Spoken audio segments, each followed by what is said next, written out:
ఆదికాండము 24వ అధ్యాయపు విశ్లేషణ. ఈ అధ్యాయంలో అబ్రహాము తన కుమారుడైన ఇస్సాకునకు భార్యను సంపాదించుట అనే అంశాన్ని మనం ఈ అధ్యాయంలో చూడవచ్చు. అబ్రహాము వయసు మళ్ళిన వృద్ధుడు. అన్ని విషయాల్లో యెహోవా అబ్రహాముకు ఆశీస్సులు కుమ్మరించాడు. అబ్రహాము తన ఆస్తినంతా చూచే తన ఇంటి పెద్ద సేవకుడితో ఇలా అన్నాడు: నీ చెయ్యి నా తొడ క్రింద పెట్టు. ఆకాశానికి భూమికి దేవుడైన యెహోవా తోడని నీ చేత ఒక ప్రమాణం చేయించుకుంటాను. ఏమిటంటే, నేను కాపురమున్న ఈ కనాను దేశ ప్రజల్లో నుంచి ఏ పిల్లను నా కొడుకు పెళ్లి చెయ్యకూడదు. కానీ నీవు నా స్వదేశానికి, నా బంధువుల దగ్గరికి వెళ్ళి అక్కడ నా కొడుకు ఇస్సాకు కోసం ఒక ఆమెను తీసుకురావాలి. అతనితో ఆ సేవకుడు, ఒకవేళ ఈ దేశానికి నా వెంట వచ్చేయడానికి ఆమె ఇష్టపడదేమో, అలాంటప్పుడు నీవు బయలుదేరి వచ్చిన ఆ దేశానికి నేను నీ కొడుకును తీసుకుపోవాలా అన్నాడు. అబ్రహాము అతడితో అన్నాడు: అక్కడికి నా కొడుకును తీసుకువెళ్ళకూడదు సుమా. పరలోక దేవుడైన యెహోవా నా తండ్రి ఇంటి నుంచి, నా స్వదేశము నుంచి నన్ను రప్పించి నాతో మాట్లాడి ఈ దేశాన్ని నీ సంతానానికి ఇస్తాను అని వాగ్దానం చేశాడు. ఆ దేవుడే తన దూతను నీకు ముందుగా పంపుతాడు. ఈ విధంగానే నీవు నా కొడుకు పెళ్ళాడటానికి ఒక ఆమెను అక్కడ నుంచి తీసుకువస్తావు. ఒకవేళ ఆమెకు నీ వెంట వచ్చేయటం ఇష్టం కాకపోతే నీకు ఈ ప్రమాణం నుంచి విడుదల కలుగుతుంది. నా కొడుకును అక్కడికి ఏమాత్రం తీసుకుపోకూడదు అన్నాడు. అప్పుడు ఆ సేవకుడు తన యజమాని అబ్రహాము తొడ క్రింద తన చెయ్యి పెట్టి ఆ విషయంలో అతనికి శపథం చేశాడు. అతడు తన యజమాని ఒంటెల్లో 10 ఒంటెలను, తన యజమానికి ఉన్నదానిలో మేలు రకమైనవి కొన్నిటిని తీసుకువెళ్ళాడు. అతడు ప్రయాణమై అరామ్న హరాయిం దేశానికి వెళ్ళి నాహోరు నివసించే ఊరు చేరాడు. అది సాయంకాలం. స్త్రీలు నీళ్లు చేదుకోవటానికి ఊరి బయట ఉన్న బావి దగ్గరకు వచ్చే సమయం. అతడా బావి దగ్గర తన ఒంటెలను మోకరించేలా చేసి ఇలా అన్నాడు: యెహోవా, నా యజమానుడైన అబ్రహాము దేవా, నాకు ఈవేళ అంతా చక్కగా జరిగించి నా యజమాని అబ్రహాము మీద అనుగ్రహం చూపు. ఇదిగో, నేను ఈ నీటి బుగ్గ దగ్గర నిలబడి ఉన్నాను. ఈ ఊరి వాళ్ళ పిల్లలు నీళ్లు చేదుకొందామని వస్తున్నారు. నేను వాళ్ళల్లో ఒక ఆమెతో ఇలా అంటాను: నేను నీళ్లు తాగటానికి దయచేసి నీ కడవ వంచు. ఆమె, తాగండి, మీ ఒంటెలకు కూడా నీళ్లు పోస్తాను అంటే నీవు నీ సేవకుడైన ఇస్సాకు కోసం ఎన్నుకొన్నది ఆ అమ్మాయే అయి ఉండాలి.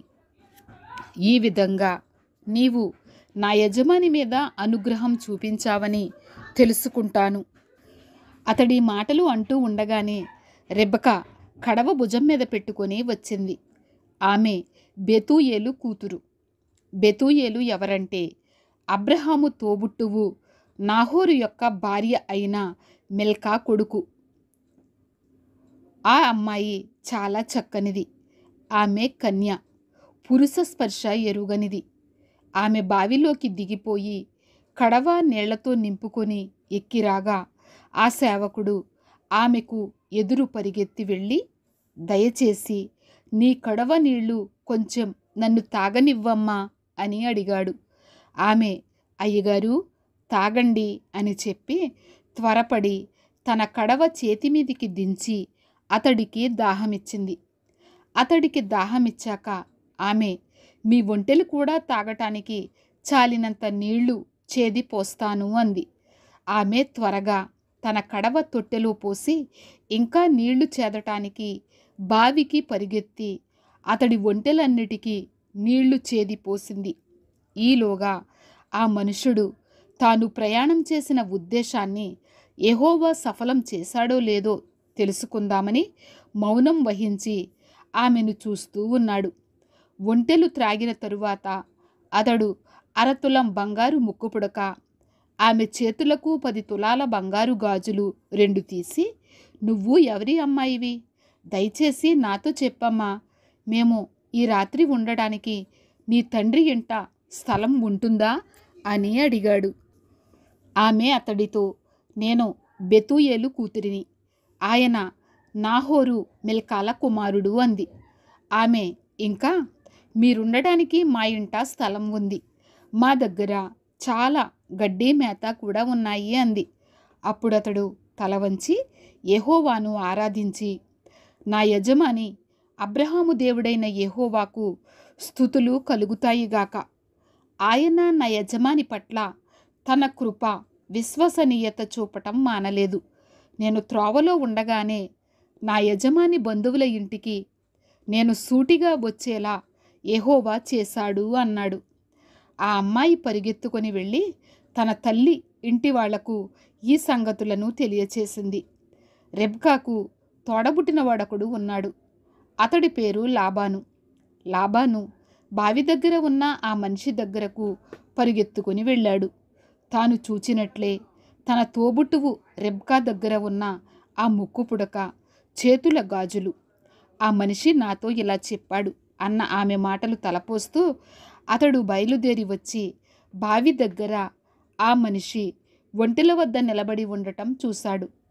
అతణ్ణి సమీపించి ఇలా అన్నాడు, యెహోవా దీవించిన వారు మీరు, లోపలికి రండి. మీరు బయట నిలబడి ఉండటం దేనికి? నేను ఇల్లు, ఒంటెలకు స్థలము సిద్ధం చేశాను. అప్పుడు ఆ మనిషి ఆ ఇంటికి వచ్చాడు. లాబాను ఒంటెల జీనులు విప్పి వాటికి గడ్డి మేత పెట్టాడు. ఆ మనిషికి అతనితో వచ్చిన వాళ్లకు కాళ్ళు కడుక్కోవటానికి నీళ్ళిచ్చాడు. అతనికి భోజనం కూడా పెట్టాడు. కానీ అతడు నేను వచ్చిన పని చెప్పకుండా భోజనం చెయ్యను అన్నాడు. లాబాను చెప్పండి అనగా అతడు ఇలా చెప్పాడు, నేను అబ్రహాము సేవకుణ్ణి. నా యజమానిని యెహోవా ఎంతో దీవించాడు గనుక అతడు గొప్పవాడయ్యాడు. యెహోవా అతనికి గొర్రెల మేకల మందల్ని, పశువుల మందల్ని, వెండి బంగారాలను, దాసదాసీలను, ఒంటెల్ని, గాడిదల్ని ప్రసాదించాడు. నా యజమానుని భార్య షారా వృద్ధాప్యంలో నా యజమానునికి ఒక కుమారుణ్ణి కన్నది. నా యజమాని తనకు కలిగినదంతా ఆ కుమారుడికి ఇచ్చాడు. నా యజమాని నా చేత ఓ ప్రమాణం చేయించి ఇలా అన్నాడు, నేను కాపురమున్న కనాను దేశం వారిలో నుంచి ఏ పిల్లను నా కొడుకుకు చెయ్యకూడదు. కానీ నీవు నా తండ్రి ఇంటికి, నా బంధువుల దగ్గరికి వెళ్ళి నా కొడుకు కోసం ఒక ఆమెను తీసుకురావాలి. నేను నా యజమానితో, ఒకవేళ ఆమె నా వెంట రాదేమో అన్నాను. ఆయన నాతో అన్నాడు, నేను ఎవరి సముఖంలో బ్రతుకుతున్నానో ఆ యెహోవా తన దూతను నీతో పాటు పంపించి నీ ప్రయాణం సఫలం చేస్తాడు. అలా నా బంధువుల్లో నా తండ్రి ఇంటి నుంచి నా కొడుకు కోసం ఒక ఆమెను తీసుకువస్తావు. నీవు నా బంధువుల దగ్గరికి చేరినప్పుడు ఈ ప్రమాణం నుంచి నీకు విడుదలవుతుంది. వారు ఆమెనివ్వకపోతే నీ బాధ్యత తీరిపోతుంది అన్నాడు. ఈనాడు నేను బావి దగ్గరకు వచ్చి దేవునితో, యెహోవా, నా యజమాని అబ్రహాము దేవా, నీవు నా ప్రయాణం సఫలం చేస్తుంటే ఇలా జరగనియ్యి. ఇదిగో నేను ఈ నీటి బొగ్గ దగ్గర నిలుచున్నాను. ఒక అమ్మాయి నీళ్లు చదువుకోవటానికి వచ్చినప్పుడు ఆమె కడవలో నీళ్లు కొంచెం నన్ను త్రాగనివ్వమని అడుగుతాను.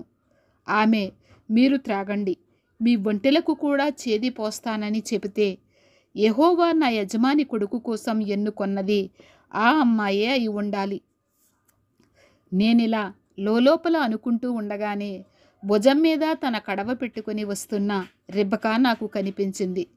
ఆమె బావిలోకి దిగిపోయి నీళ్లు చేదుకొని వచ్చింది. దయచేసి దాహానికి ఇయ్యమ్మా అని నేను ఆమెను అడిగాను. ఆమె త్వరపడి భుజం మీది తన కడవ దించి, త్రాగండి, నేను మీ ఒంటెలకు కూడా నీళ్లు పోస్తాను అంది. నేను త్రాగాను. ఆమె ఒంటెలకు కూడా నీళ్లు పెట్టింది.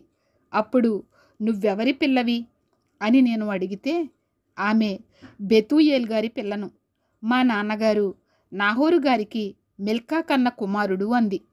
కనుక నేనామె ముక్కుకు పుడక ఆమె చేతులకు గాజులు పెట్టి నా తల వంచి యెహోవాను ఆరాధించి నా యజమాని అబ్రహాము యొక్క దేవుడైన యెహోవాను స్తుతించాను. ఎందుకంటే ఆయన నా యజమాని సోదరుడి పిల్లను ఆయన కుమారుడి కోసం తీసుకుపోవడానికి నాకు చక్కగా దారి చూపాడు. ఇప్పుడు మీరు నా యజమాని పట్ల దయతో నిజాయితీతో వ్యవహరించగోరితే అది నాకు చెప్పండి, లేకపోతే అది చెప్పండి. అప్పుడు నేనింకా ఏం చెయ్యాలో తెలుస్తుంది. అందుకు లాబాను బెతూయేలు, ఇది యెహోవా వల్లే అయ్యింది. మంచిదని గాని చెడ్డదని గాని చెప్పటానికి మేమెవరిమి? ఇదిగో రెబ్కా మీ ఎదుట ఉంది. ఆమెను తీసుకుపోవచ్చు. యెహోవా సెలవిచ్చినట్టే ఆమె మీ యజమాని కుమారుడికి భార్య అవుతుంది అని జవాబిచ్చారు. వాళ్ళు చెప్పినది అబ్రహాము సేవకుడు విని యెహోవాకు సాష్టాంగ నమస్కారాలు చేశాడు. అప్పుడు ఆ సేవకుడు వెండి బంగారాల నగలు వస్త్రాలు తీసి రెబ్కాకి ఇచ్చాడు. ఆమె సోదరుడికి తల్లికి కూడా విలువగల వస్తువులు ఇచ్చాడు. తరువాత అతడు అతనితో పాటు వచ్చిన వాళ్ళంతా ఆహారం పానీయం పుచ్చుకొని ఆ రాత్రంతా అక్కడ గడిపారు. ప్రొద్దున అందరూ లేచాక అతడు నా యజమాని దగ్గరకు నన్ను పంపించండి అన్నాడు. రెబ్కా సోదరుడు అతని తల్లి, ఈమెను కొన్ని రోజులు, కనీసం 10 రోజులు మా దగ్గర ఉండనియ్యి, ఆ తరువాత ఆమె వెళ్ళవచ్చు అన్నారు. అందుకతడు, యెహోవా నా ప్రయాణం సఫలం చేశాడు గనుక నాకు ఆలస్యం కాకుండా నా యజమాని దగ్గరికి వెళ్ళేట్టు నన్ను పంపివేయండి అన్నాడు. వాళ్ళు అమ్మాయిని పిలిచి ఆమె ఏమంటుందో చూద్దాం అన్నారు. ఈ మనిషితో పాటు వెళ్తావా అని వాళ్ళు రెబ్కాను అడిగినప్పుడు ఆమె వెళ్తాను అని జవాబిచ్చింది. అప్పుడు వాళ్ళు తమ సోదరి రెబ్కాను, ఆమె పరిచారికను, అబ్రహాము సేవకుణ్ణి, అతనితో వచ్చిన వాళ్లను సాగనంపారు. రెబ్కాను దీవిస్తూ, మా సోదరి, నువ్వు వేలాది వేల మందికి తల్లివి అవుతావుగాక. నీ సంతానం తమ పగవాళ్ల పట్టణాల్ని స్వాధీనం చేసుకుంటారుగాక అన్నారు. రెబ్కా ఆమె పనికత్తెలు ఒంటెలనెక్కి బయలుదేరి ఆ మనిషి వెంట వెళ్ళారు. అలా ఆ సేవకుడు రెబ్కాను తీసుకొని తన దారి పట్టాడు. అప్పుడు ఇస్సాకు కనాను దక్షిణ ప్రదేశంలో కాపురం ఉంటూ బేర్ లహోయి రోయి నుంచి వస్తూ ఉన్నాడు. సాయంకాలం ఇస్సాకు ధ్యానం చేసుకోవడానికి మైదానంలోకి వెళ్ళాడు. అతడు తలెత్తి చూడగా వస్తూ ఉన్న ఒంటెలు కనపడ్డాయి. రెబ్కా తలెత్తి ఇస్సాకును చూచినప్పుడు ఒంటె మీద నుంచి దిగి అబ్రహాము సేవకుణ్ణి ఇలా ప్రశ్నించింది, మనల్ని కలుసుకోవడానికి మైదానంలో నడుస్తూ ఉన్న ఆ మనిషి ఎవరు? అతడు నా యజమాని అన్నాడు. గనుక ఆమె ముసుగు వేసుకుంది. తరువాత ఆ సేవకుడు తాను చేసినదంతా ఇస్సాకుకు వివరించాడు. ఇస్సాకు తన తల్లి షారా డేరాలోకి రెబ్కాను తీసుకువెళ్ళాడు. ఆమె అతనికి భార్య అయ్యింది. అతడు ఆమెను ప్రేమించాడు. అప్పుడు ఇస్సాకు తన తల్లి మృతి విషయంలో ఆదరణ పొందాడు. ఆయన పట్ల నమ్మకముగా జీవించిన సేవకుల పరిస్థితులలో దేవుని కార్యాలను మనం ఈ 24వ అధ్యాయంలో చూడవచ్చు. దేవుడు తన ఏర్పాటు చొప్పున ఇస్సాకుకు వధువును సంపాదించడంలో అబ్రహాము సేవకుని నడిపించి తన వాగ్దాన నెరవేర్పుకు హామీ ఇచ్చాడు. ఈ అధ్యాయాన్ని మనం 4 భాగాలుగా విభజించవచ్చు. 24వ అధ్యాయంలో 1 నుండి 9 వచనాల్లో అప్పగించిన పనిని సేవకుడు ఎలా ముగించాడో మనం చూడవచ్చు.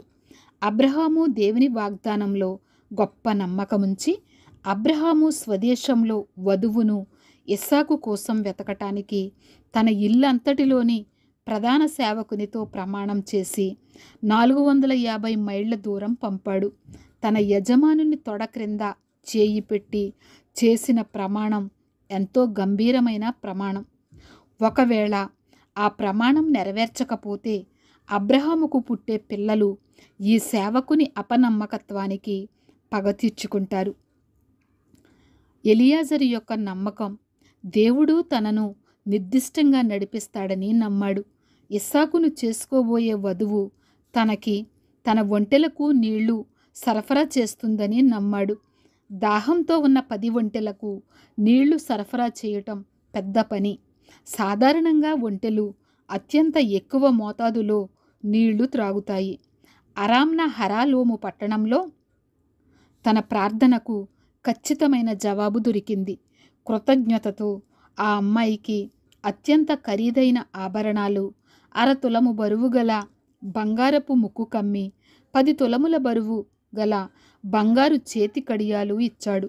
ఆ రాత్రి బస చేయటానికి తన తండ్రి ఇంటిలో చోటు ఉందా అని ఆమెను అడిగినప్పుడు దేవుడు మళ్ళీ ఆమె తన కనికరాన్ని చూపుతూ విశ్రమించడానికి స్థలం మాత్రమే కాక భోజన సదుపాయం కూడా కల్పించింది.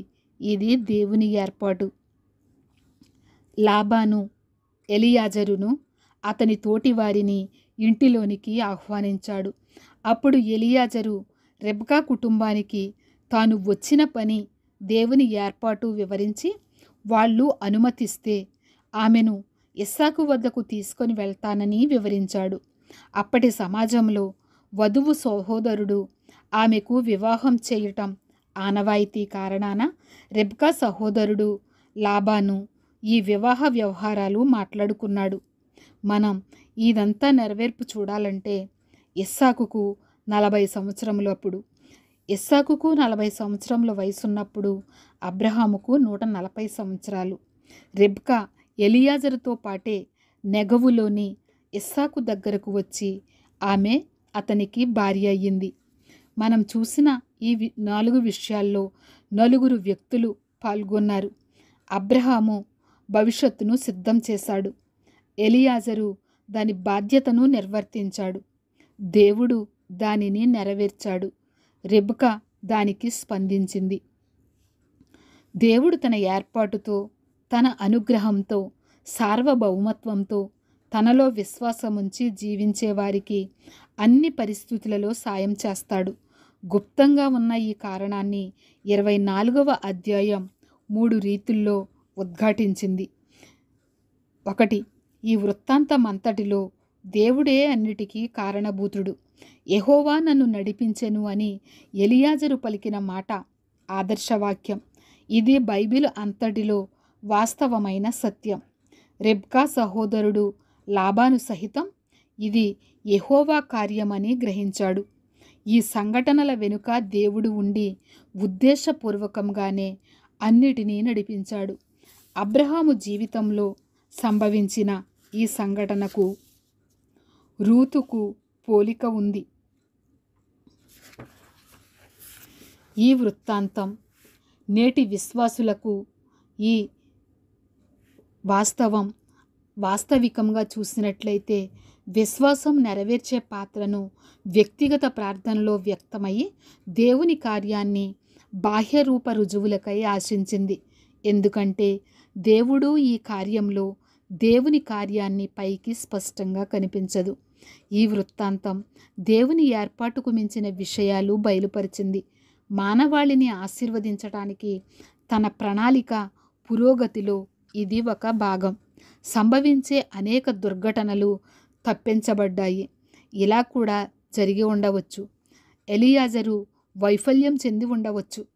తన సూచనను అర్థం చేసుకొనకపోయి ఉండొచ్చు. లాబాను తిరస్కరించి ఉండవచ్చు. రెబ్కా సైతం అయిష్టత చూపి అతని యజమాని కుమారుడును పెండ్లి చేసుకోవడానికి ఇష్టపడకుండా ఉండవచ్చు.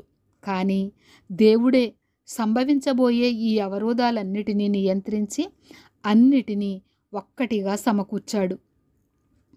ఈ సంఘటనలో దేవుని ఏర్పాటు గురించి ఆశ్చర్యపడిన మానవ బాధ్యత స్పష్టంగా కనబడుతుంది. సేవకుడు తన పనిని నమ్మకంతో చేశాడు. తనకిచ్చిన పవిత్ర కార్యాన్ని నమ్మకంగా నిర్వర్తించి మానవాళికి ఆశీర్వాదంగా దేవుని పనిని కొనసాగించడానికి కారణమయ్యాడు. నిస్సందేహంగా దేవునిని నమ్మి ప్రార్థనలో దేవుని నడిపింపును కనుగొన్నాడు. నిబంధన నమ్మకత్వం అతనిలో ప్రధానమైన ప్రేరణ. అతని కర్తవ్యం పూర్తి కాక మునిపే దేవునిని స్తుతించాడు. ఈ వృత్తాంతంలో ఈ స్తుతి ప్రాముఖ్యమైన అంశం. ఇస్సాకుకు వధువు దేవుని ఎంపిక.